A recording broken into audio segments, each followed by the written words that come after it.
I know you. You're that jaywalking punk anarchist. You're that jaywalking punk anarchist. Jaywalking punk anarchist. Hello, this is the Radical Reviewer, taking a look at Anarchism and Other Essays by Emma Goldman, published in 1910. The key idea of this text is explaining and dissecting various subjects through the lens of anarchism. I mean, the title kind of gives it away. This text is about Anarchism and Other Essays by Emma Goldman. Let's take a look at the text in depth. The first essay is Anarchy, What It Really Stands For. To start, Goldman defines anarchism as follows. Anarchism, the philosophy of a new social order based on liberty, unrestricted by man-made law. The theory that all forms of government rest on violence, and are therefore wrong and harmful, as well as unnecessary. Okay, but what the heck does that all mean? Well, let's continue. Goldman names factors of life that anarchism seek to liberate us from. Religion, the dominion of the human mind. Property, the dominion of human needs. And government, the dominion of human conduct. Then Goldman elaborates on these three factors. In critiquing religion, Goldman states, God is everything, man is nothing, says religion. Anarchism rouses man to rebellion against this black monster. Break your mental fetters, says anarchism to man, for not until you think and judge for yourself will you get rid of the dominion of darkness, the greatest obstacle of all progress. For property, Goldman argues, property, the dominion of man's needs, the denial of the right to satisfy his needs. He has learned to see the insatiable, devouring, devastating nature of property, and he is preparing to strike the monster dead. Goldman continues, the ideal of anarchism is economic arrangements must consist of voluntary productive and distributive associations, gradually developing into free communism, as the best means of producing with the least waste of human energy. Anarchism, however, also recognizes the right of the individual, or numbers of individuals, to arrange at all times for other forms of work, in harmony with their tastes and desires.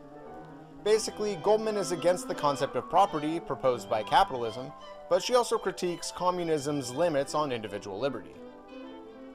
Finally, in addressing government, Goldman argues, the state, organized authority, or statutory law, the dominion of human conduct. There is hardly a modern thinker who does not agree that government, organized authority, or the state is necessary only to maintain or protect property and monopoly. It is proven efficient in that function only. Let's say that again. The state exists to maintain and protect property. Anarcho-capitalism is an oxymoron. The government has a lot of justification, though. The main justifications being that law is natural. It's natural for groups of humans to form governments, that it promotes social harmony, and that it diminishes crime. And in turn, Goldman addresses all of these. For example, arguing that natural laws, like the desire for food or fresh air, don't need to be coerced by police, so government certainly isn't any kind of natural law. As for social harmony, Goldman argues, in a society where those who always work never have anything, while those who never work enjoy everything, solidarity of interests is non-existent. Hence, social harmony is but a myth. And for crime, Goldman makes the same argument Kropotkin does in The Conquest of Bread, that crime is usually the result of being left out or forced out of meaningful employment or means of subsistence. And Goldman concludes these three arguments stating, anarchism, then, really stands for the liberation of the human mind from the dominion of religion, the liberation of the human body from the dominion of property, liberation from the shackles and restraint of government. Anarchism stands for a social order based on the free grouping of individuals for the purpose of producing real social wealth, an order that will guarantee to every human being free access to the earth and full enjoyment of the necessities of life, according to individual desires, tastes, and inclinations. Goldman argues that to secure these societal changes requires direct action, not electoral action, because electoral action is subject to wire pulling, intrigue, flattering, lying, cheating, in fact, chicanery of every description. Read my lips.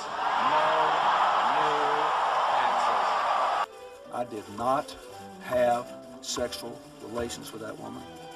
I take the fact that he develops weapons of mass destruction very seriously. This needs to be the year Congress lifts the remaining restrictions on detainee transfers and we close the prison at Guantanamo Bay. We're going to build a wall. It's going to be built. In arguing for direct action, Goldman states, direct action against the authority in the shop, direct action against the authority of the law, direct action against the invasive, meddlesome authority of our moral code is the logical, consistent method of anarchism. The second essay is titled Minorities versus Majorities. This is Goldman's critique of the majority. A cursory look at this essay might give you an Ann Cappy, Paul Joseph Watson-y perception, but a closer reading proves this isn't the case. The main argument of the essay is this. Lacking utterly in originality and moral courage, the majority has always placed its destiny in the hands of others. Incapable of standing responsibilities, it has followed its leaders even unto destruction. Enough! Open your eyes and look at the big picture. You're all puppets of corrupt politicians and capitalists. In other words, we all consciously and unconsciously let a small minority of wealthy individuals decide how the world is run. And we see how that's been going.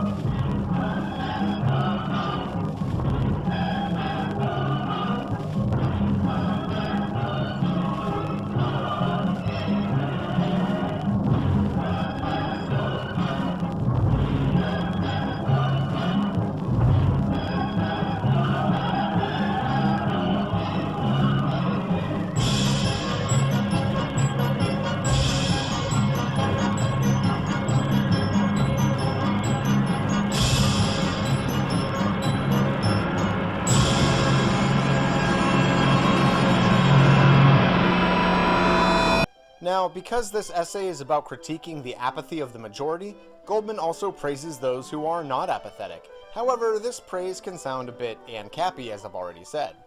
For example, without ambition or initiative, the compact mass hates nothing so much as innovation. It has always opposed, condemned, and hounded the innovator, the pioneer of a new truth. Geez, is this Emma Goldman or Ayn Rand? But of course Goldman is no Rand, as Goldman basically clarifies later on the same page, stating, their success, however, is due not to individualism, but to the inertia, the cravenness, the utter submission of the mass. The latter wants to be dominated, to be led, to be coerced. The next section kind of reads like Paul Joseph Watson's critique on art, saying things like, the art protector of our time knows but one criterion, one value, the dollar. He is not concerned about the quality of any great work, but in the quantity of dollars his purchase implies. However, where PJW concludes that the old master artists were proof of Western society's greatness, and that modern social justice and modern postmodernism has ruined art, instead Goldman rightly makes the critique that capitalism has ruined art. Where PJ Dubs looks at pop music and says, look, it's bland, aren't millennials dumb for liking bland music? Goldman might say, look, capitalism has taken art and made it so focus grouped and polished and tried to give it as much mass appeal as possible that it now lacks any depth. Goldman argues that it is not the handful of parasites that cause the problems in the world, but the fact that the mass of people could easily stop those parasites, but don't. And Goldman concludes, the living, vital truth of social and economic well-being will become a reality only through the zeal, courage, and non-compromising determination of intelligent minorities, not through the mass. Oof, harsh, yikes, hot take, air horns. Okay, let's continue. The third essay is The Psychology of Political Violence. This essay is essentially dissecting why political violence occurs. To start, Goldman argues that understanding political violence means understanding suffering. She states, indeed, Unless we have become a part of humanity, we cannot even faintly understand the just indignation that accumulates in a human soul. The burning, surging passion that makes the storm inevitable. The level of discipline and commitment to a cause, to a particular act, whatever we think about that act, is truly mind-boggling, I think. Goldman argues that political violence gets attention from the media, while the greater violence, the systemic violence, that is, desperate poverty and military and police suppression, etc., gets ignored. The nature of the criminality in which the United States engages, as Noam Chomsky and many others have copiously documented, translates into piles and piles and piles of rotting, stinking corpses all over the planet, everywhere but here. Yeah, these are real people. This is real grinding misery. This is real burning flesh. This is real shredded babies, and not just a few. We're talking now on a scale of millions and perpetually. That's the direct commission, and the indirect commission of the same kind of crime, which is made possible by the direct commission, is death by starvation, death by deprivation of medical attention, death by all manner of means, truncations of lifespan, people with 40-year longevity as an entire population, that degree of intensive impoverishment for the raking off, exploitation, whatever you want to call it, of the assets which should make their lives livable. And Goldman concludes, compared with the wholesale violence of capital and government, political acts of violence are but a drop in the ocean. That so few resist is the strongest proof how terrible must be the conflict between their souls and unbearable social inequities. High-strung like a violin string, they weep and moan for life, so relentless, so cruel, so terribly inhumane. In a desperate moment, the string breaks. Untuned ears hear nothing but discord, but those who feel the agonizing cry understand its harmony. They hear it in the fulfillment of the most compelling moment of human nature. Such is the psychology of political violence. I forget where I first heard this quote, but I feel like it perfectly encapsulates Goldman's stance on violence. It is not the irrational outcome of a rational system, but the rational outcome of an irrational system. The next essay is titled Prisons, a Social Crime and Failure. This is Are Prisons Obsolete? 1910 edition. Goldman gives several statistics about the prison population, which are totally outdated by our modern prison industrial complex standards. Goldman then argues, a thorough investigation would prove that 9 crimes out of 10 could be traced directly or indirectly to our economic and social inequities, to our system of remorseless exploitation and robbery. Again, this is the same argument Kropotkin gives in The Conquest of Bread. Goldman argues, all the way back in 1910, over 100 years before the book The New Jim Crow, that society might with greater immunity abolish all prisons at once, than to hope for protection from these 20th century chambers of horrors. Year after year, the gates of prison hells return to the world an emaciated, deformed, will-less, shipwrecked crew of humanity, with the cane mark on their foreheads, their hopes crushed, all their natural inclinations thwarted, with nothing but hunger and inhumanity to greet them. These victims soon sink back into crime as the only possibility of existence. And Goldman concludes, the hope of liberty and of opportunity is the only incentive to life, especially the prisoner's life. For more on crime, you might want to check out my reviews of Are Prisons Obsolete?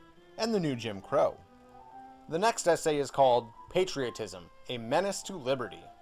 This essay is explaining the problems patriotism causes for society.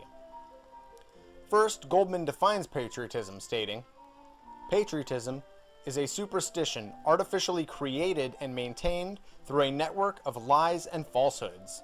A superstition that robs man of his self-respect and dignity, and increases his arrogance and conceit. Goldman continues, patriotism assumes that our globe is divided into little spots, each one surrounded by an iron gate. Those who have had the fortune of being born on some particular spot consider themselves better, nobler, grander, and more intelligent than the living beings inhabiting any other spot. It is therefore the duty of everyone living on that chosen spot to fight, kill, and die in the attempt to impose his superiority upon all the others. Now, supposedly we can love America and be proud of our country because it's so great. The implication is, however, that if it weren't so great, it wouldn't be so lovable. And that began to trouble me. The super patriot's love of country seems predicated on the country's being up there, stronger and superior to other countries. Goldman then goes on to name statistics about the growing military-industrial complex. And just like her statistics about the prison-industrial complex, they are painfully, sadly outdated, as these figures have gotten much worse over the last 100 years. Goldman then talks about the American people going into spasms of joy over the possibility of engaging in war.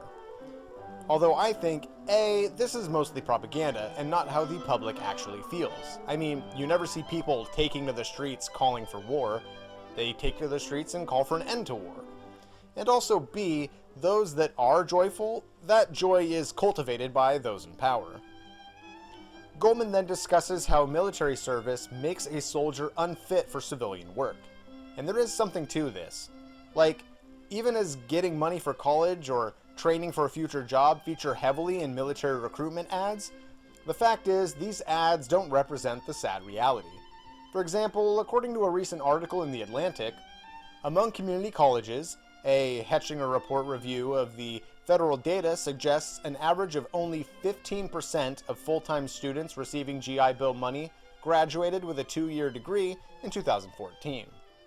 Only 15% of full-time students receiving GI Bill money graduated?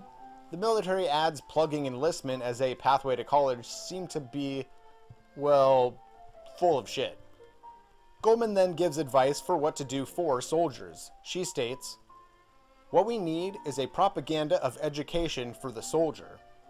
Anti-patriotic literature that will enlighten him as to the real horrors of his trade, and will awaken his consciousness to his true relation to the man to whose labor he owes his very existence. It is precisely this that the authorities fear most." In this vein, here are some sources on soldier-focused anti-militarism. The Peace Report, Sir No Sir, About Face, Veterans for Peace, Courage to Resist, and We Are Not Your Soldiers, to name a few. And Goldman concludes, "It is probably even more important to carry the truth into the barracks than into the factory.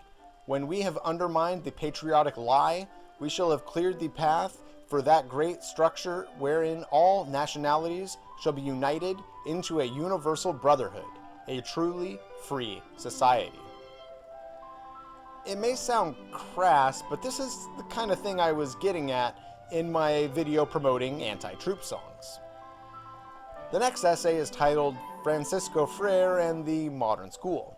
This essay describes the teacher, Francisco for last name, and the Catholic Church's response to his radical style of teaching. Essentially, this person was teaching differently than what the Catholic Church wanted, and they put him to death. His school was something along the lines of the Freedom Schools and the Highlander Folk Schools and other schools of that variety. This essay is pretty interesting if you're interested in the history of radical education. The following essay is titled The Hypocrisy of Puritanism. This essay is basically Emma Goldman tearing apart morality culture, particularly in regards to the Puritans. To start, Goldman states, "Life represents beauty in 1,000 variations. It is indeed a gigantic panorama of eternal change. Puritanism, on the other hand, rests on a fixed and immovable conception of life. It is based on the Calvinistic idea that life is a curse, imposed upon man by the wrath of God. In order to redeem himself, man must do constant penance, must repudiate every natural and healthy impulse, and turn his back on joy and beauty." This essay can serve both as a history of where we've been and how far we've come in regards to strict religious morality, but also a sign of where the mindset of some of the modern anti-feminism, Make America Great Again reactionary morality culture comes from. Goldman argues that restrictions against prostitution, gambling, alcohol, etc., do not stop people from doing them. Instead, simply drive these practices underground and into more dangerous environments, something decriminalization movements have been saying for decades. And Goldman concludes, every stimulus which quickens the imagination and raises the spirits is as necessary to our life as air. It invigorates the body and deepens our vision of human fellowship. Without stimuli, in one form or another, creative work is impossible, nor indeed the spirit of kindness and generosity.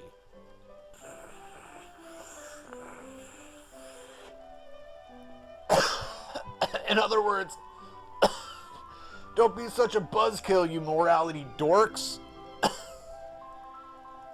The 8th essay is titled, The Traffic in Women. This essay critiques society's ineffective response to prostitution. To start, Goldman argues, prostitution has been and is a widespread evil, yet mankind goes on its business perfectly indifferent to the suffering and distress of the victims of prostitution. As indifferent, indeed, as mankind has remained to our industrial system, or to economic prostitution. Goldman states, what is really the cause of the trade in women? Not merely white women, but yellow and black women as well. Exploitation, of course, the merciless Moloch of capitalism that fattens on unpaid labor, thus driving thousands of women and girls into prostitution. Goldman continues, thus society creates the victims that it afterwards vainly attempts to get rid of. We have seen this same moral victim blaming in regards to the LGBT+ community, where people will berate this community for the prevalence of prostitution and drug addiction, while totally ignoring the fact that it is LGBT folks who are getting kicked out of their homes and abandoned by their families that is fostering those outcomes. Goldman argues that fines and imprisonment only push prostitution underground, and that the solution should be decriminalization. See PhilosophyTube's video on sex work if you'd like to know more about that. And Goldman concludes, we must rise above our foolish notions of better than thou and learn to recognize in the prostitute a product of social conditions.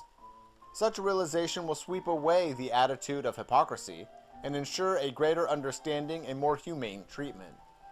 As to a thorough eradication of prostitution, nothing can accomplish that save a complete transvaluation of all accepted values, especially the moral ones, coupled with the abolition of industrial slavery.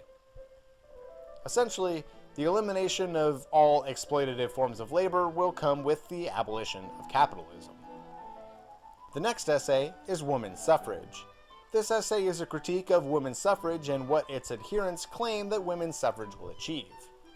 The essay starts with Goldman saying that women often fetishize things of worship, like gods or deities, though I don't exactly agree with these arguments.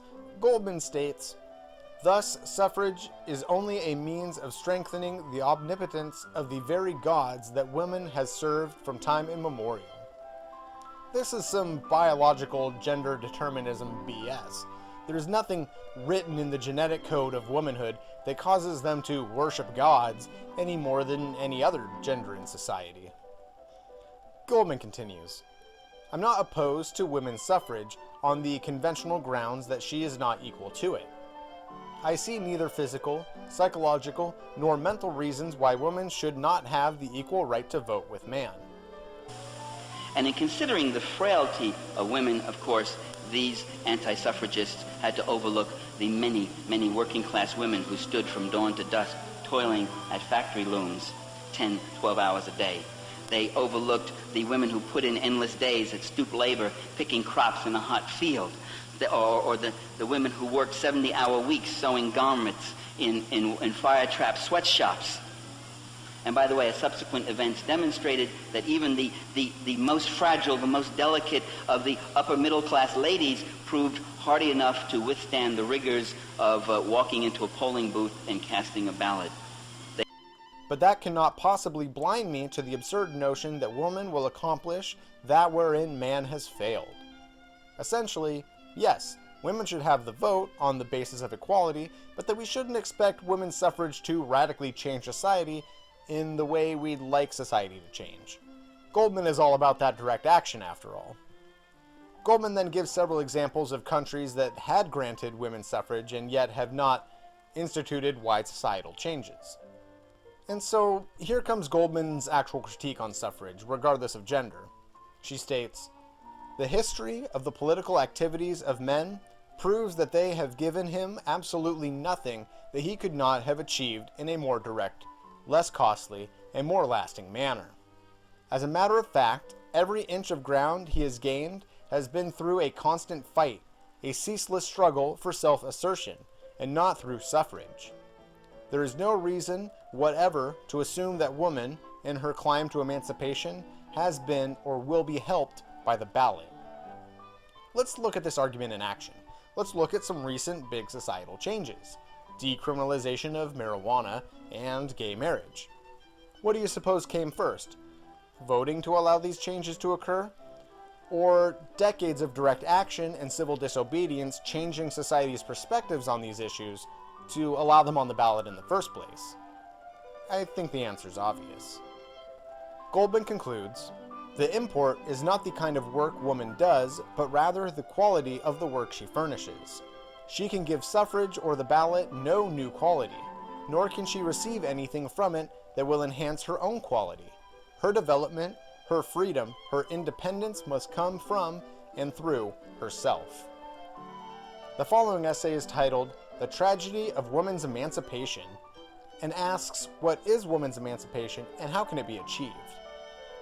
Goldman starts by perhaps making a call for intersectionality, stating, "Regardless of all political and economic theories, treating of the fundamental differences between various groups within the human race, regardless of class or race distinctions, regardless of all artificial boundary lines between women's rights and man's rights, I hold there is a point where these differentiations may meet and grow into one perfect whole."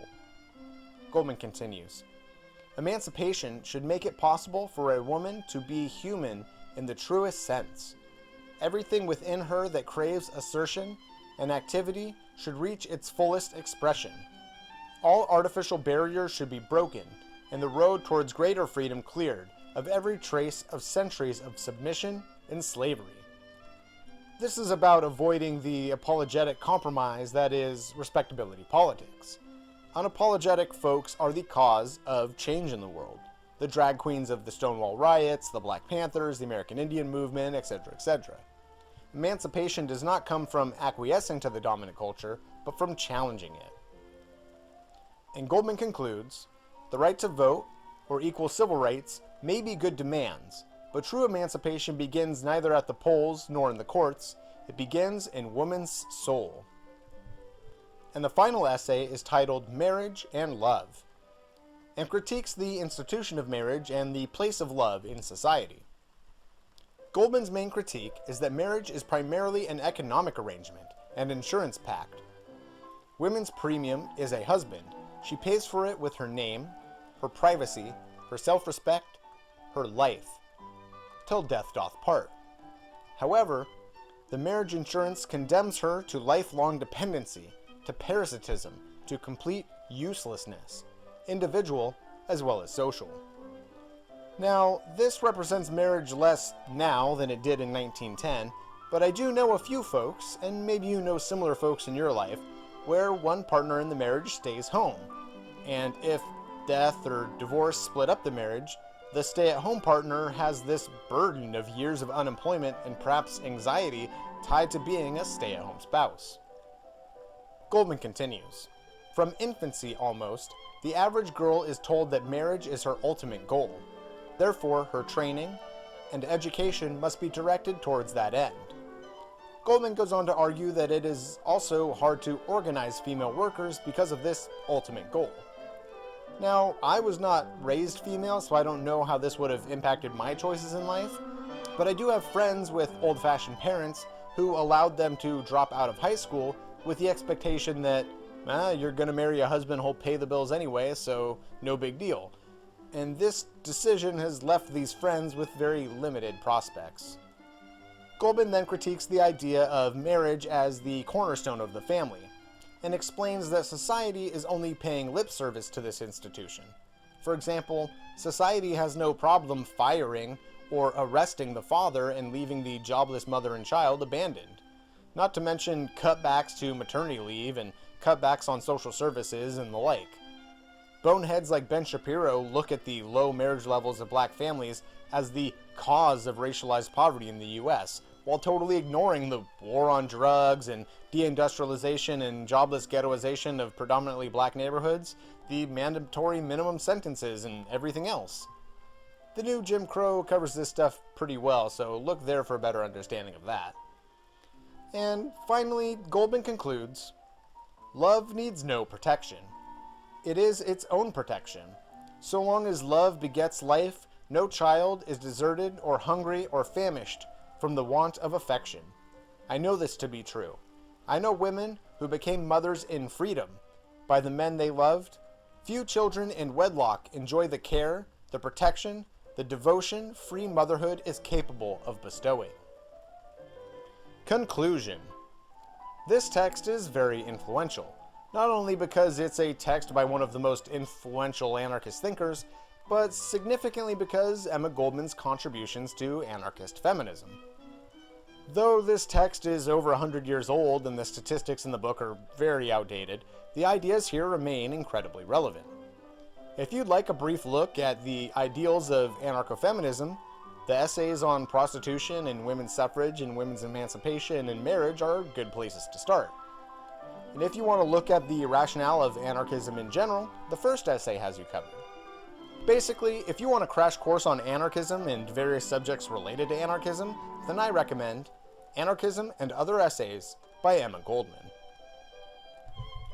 And as always, I'd like to thank my wonderful patrons. Thank you, Arianam, Camille Danaher, Edward Cruz, Emmanuel VT, Jiggly Puffer, Callie, Linux Powered Communism, LS, Mad Blender, Mara Penguin, My Fake Name, Nick, Oded Sayer, Oletino Debui, PD Morin, Paint Eater, Red Pladius, Spencer Clark, Susie O, Tammy Aaron, The Fool, The Surfs, Tony Harrison, and Uncultivated Identity. And if you'd like to support me on Patreon, you can go to patreon.com/radicalreviewer. And if you're interested in radical theory, looking for a book recommendation or whatever, you can get your radical reviews here with the Radical Reviewer. Thanks for watching.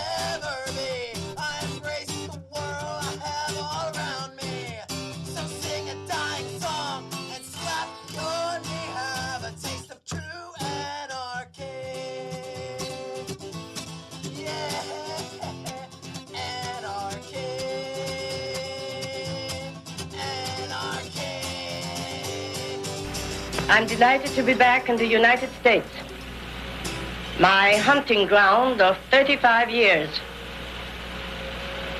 the country where I had my innings in the social and economic struggle, and where I decided to devote myself to the presentation of anarchism, a social philosophy which aims at the emancipation, economic, social, political, and spiritual of the human race.